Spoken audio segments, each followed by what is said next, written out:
Hello বন্ধুরা, কেমন আছো তোমরা সবাই?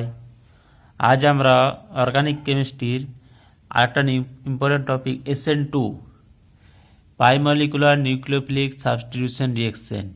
এখানে টু টু মানে হচ্ছে বায়োমলিকুলার, আর SN মানে এর মানে নিউক্লিওফিলিক, এস হচ্ছে সাবস্টিটিউশন। তাহলে নিউক্লিওফিলিক সাবস্টিটিউশন রিঅ্যাকশন আর এই দুই মানে হচ্ছে বায়োমলিকুলার, এই নিয়ে হচ্ছে আলোচনা করব।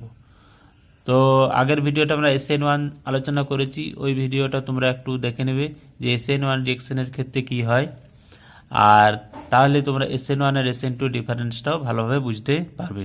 তো দেখো SN2 রিঅ্যাকশনের ক্ষেত্রে কি হয়, ধরো এই ধরনের কোনো একটা সাবস্ট্রেট আছে, এই ধরনের সাবস্ট্রেট, এখানে কি হয় না, আমরা SN1 দেখছিলাম কি এখানে সলভেন্টের প্রেজেন্সে এখানে হচ্ছে বন্ডটা ভেঙে যাচ্ছিল, কিন্তু যখন SN2 হবে, ধরো নিউক্লিওফাইল আমি লিখছি এখানে নিউক্লিওফাইল, SN2-র ক্ষেত্রে কী হবে, নিউক্লিওফাইল এই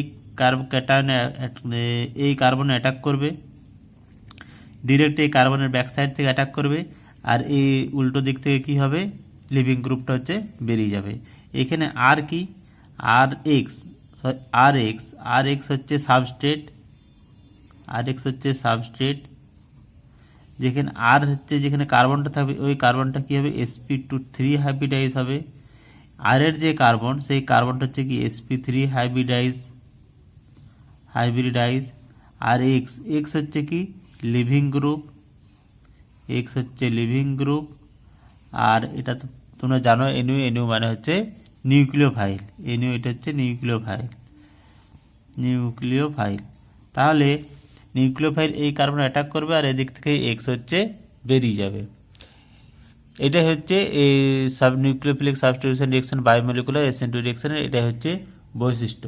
তাহলে দেখো এখানে যদি আমরা এই আর এক্সটাকে এমন নিলাম, ধরো এটাকে নিচ্ছি, ধরো এটা হচ্ছে R1, এটা R2, আর এটা হচ্ছে R3।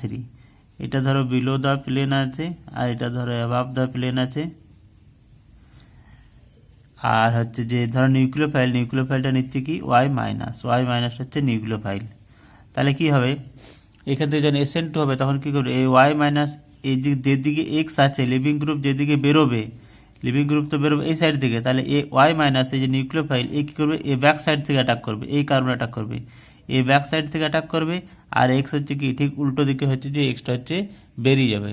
তাহলে এখানে যে ট্রানজিশন স্টেটটা হয় সেই ট্রানজিশন স্টেটটা কেমন হবে, দেখো এখানে R1 R2 R3, R1 R2 R3, আর ওয়াই কি হবে, নিউক্লিওফাইল সে যে দিক থেকে অ্যাটাক করবে এক্স কী হবে, এক্স তার উল্টো দিক থেকে বেরিয়ে যাবে। তাহলে এটাকে আমরা পার্সিয়াল নেগেটিভ চার্জ দিচ্ছি দুটোই।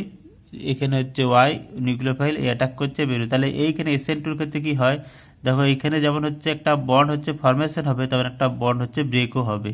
তার মানে এই ট্রানজিশন স্টেটে কি হয় না, ব্রেকিং অফ ওল্ড বন্ড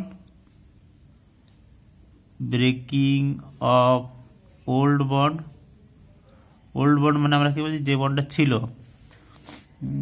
আর হচ্ছে কি মানে এই যে ব্রেকিং অফ ওল্ড বন্ড, এখানে এই বন্ডটা ব্রেক হচ্ছে, তাহলে এই যে এই বন্ডটা ব্রেক হচ্ছে, breaking of old bond are making of new bond. তাহলে এই যে নতুন বন্ডটা তৈরি হচ্ছে, মেকিং অফ নিউ বন্ড, এটা কি কনসার্টেড প্রসেস হবে না, সাইমালটেনিয়াস প্রসেস, মানে এই বন্ডটা ব্রেক করবে আর এই বন্ডটা ফর্ম হবে। তাহলে breaking of old bond are making of new bond এটা সাইমালটেনিয়াসলি হতে থাকে।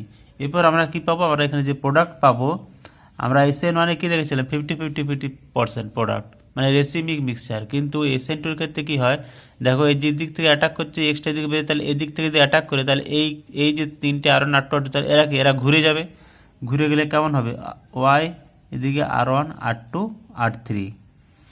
তাহলে আমরা এখানে কি পাবো, এখানে হচ্ছে যে ইনভার্টেড প্রোডাক্ট, মানে এর যদি কনফিগারেশন থাকে আর থাকে তাহলে এটা কি হয়ে যাবে, এটা হয়ে যাবে এস, বা এটা যদি এস থাকে তো এটা হয়ে যাবে কি আর, তাহলে এটা হচ্ছে ইনভার্সন অফ কনফিগারেশন। তাহলে SN2 বিক্রিয়ার ক্ষেত্রে এই একটা ক্যারেক্টারিস্টিক হলো ইনভার্সন অফ কনফিগারেশন,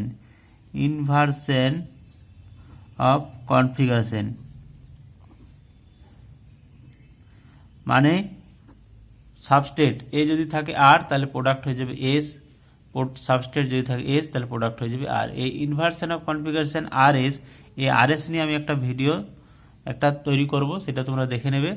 তো এখন মনে রাখতে হবে যে SN2 বিক্রিয়ার ক্ষেত্রে কি হয়, তাহলে না নিউক্লিওফাইল যেদিকে লিভিং গ্রুপ আছে তার ব্যাক সাইড থেকে অ্যাটাক করবে।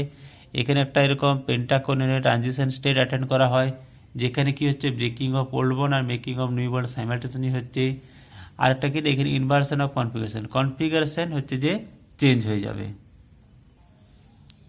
আর একটা জিনিস মনে রাখতে হবে যে এই R1 R2 R3 আর এই যে এই কারণটা কিন্তু একটা প্লেনে থাকবে, আর এই ওয়াই আর এক্স কী হবে, এই নিউক্লিওফাইল যেদিকে থাকবে, এই যদি বিলো দ্য প্লেন থাকে তাহলে এক্স কি হবে, অ্যাবাভ দ্য প্লেন থাকবে, ওয়াই যদি অ্যাবাভ দ্য প্লেন থাকে তাহলে এক্স কী থাকবে, বিলো দ্য প্লেন থাকবে। মানে এই সলিড লাইন যেটা সলিড লাইনটা একটা প্লেন থাকবে, আর এই ডটেডগুলো কী হবে, অ্যাবাভ দ্য প্লেন বা বিলো দ্য প্লেনে থাকবে।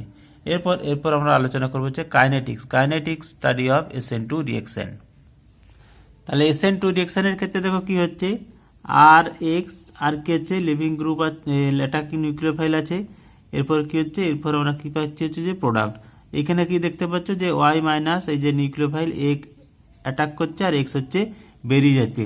তাহলে আমরা ট্রানজিশন স্টেটটা কি দেখলাম, ট্রানজিশন স্টেটটা হচ্ছে এই টাইপের ট্রানজিশন স্টেট এই টাইপের হচ্ছে। এখানে কি হচ্ছে breaking of old bond making of new bond এটা হচ্ছে। তারপরে ফাইনালি আমরা কি পাচ্ছি, আমরা পাচ্ছি কি প্রোডাক্ট পাচ্ছি। তাহলে এইখানে লক্ষ্য করো যে এই যে ট্রানজিশন স্টেটে, এই ট্রানজিশনটা কি হচ্ছে সাবস্টেটও থাকছে আবার নিউক্লিওফাইলও থাকছে। মানে এখানে রেট ডিটারমিনিং স্টেটে যে রেট ডিটারমিনিং স্টেট RDS, সেই রেটটা কি হচ্ছে, সেই রেটটা কার সাথে প্রপোর্শনাল হচ্ছে, এখানে কনসেন্ট্রেশন অফ দ্য সাবস্টেট। কারণ কি নিউক্লিওফাইল অ্যাটাক করছে আর লিভিং গ্রুপ বেরিয়ে যাচ্ছে, এখানে এর মাঝে আর কিছু হচ্ছে না।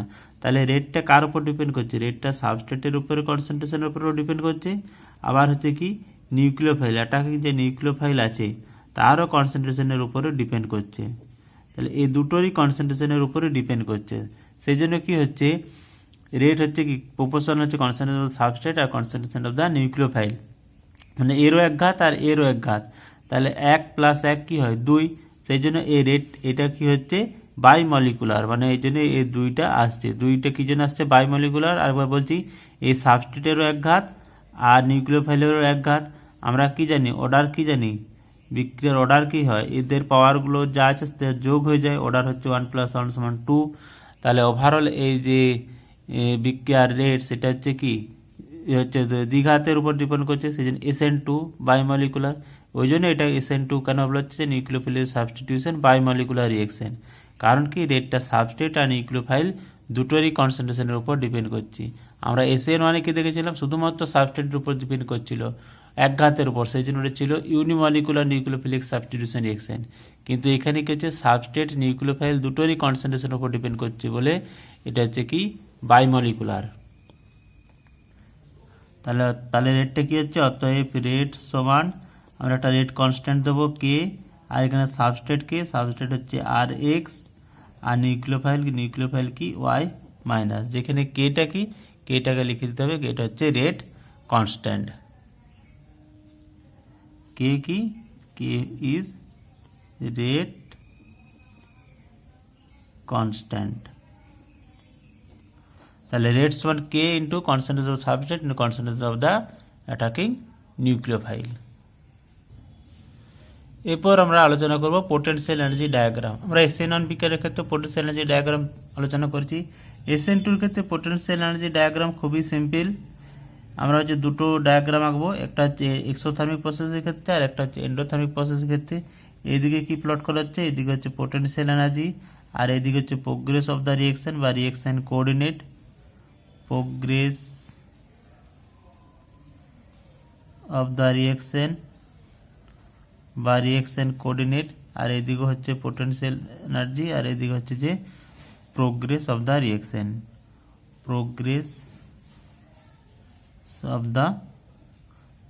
মানে রিয়েকশনটা যত এগিয়ে যাবে। এবার এটা ধর এনথালপি ছিল কার, এনথালপি হচ্ছে যে রিয়েক্ট্যান্ট। যদি হচ্ছে যে এক্সোথার্মিক হয় তাহলে এক্সোথার্মিক হলে কেমন হবে না, এক্সোথার্মিক হলে কি হবে প্রোডাক্টের এনথালপি কি হবে কম হবে, এটা কি হচ্ছে এটা হচ্ছে এক্সোথার্মিকের ক্ষেত্রে। আর যদি এন্ডোথার্মিক হয় তাহলে এন্ডোথার্মিকের ক্ষেত্রে কি হবে, এন্ডোথার্মিকের ক্ষেত্রে গেলে প্রোডাক্টের এনথালপি কি হবে রিয়েক্ট্যান্টের চেয়ে সাবস্ট্রেটের ক্ষেত্রে বেশি হবে।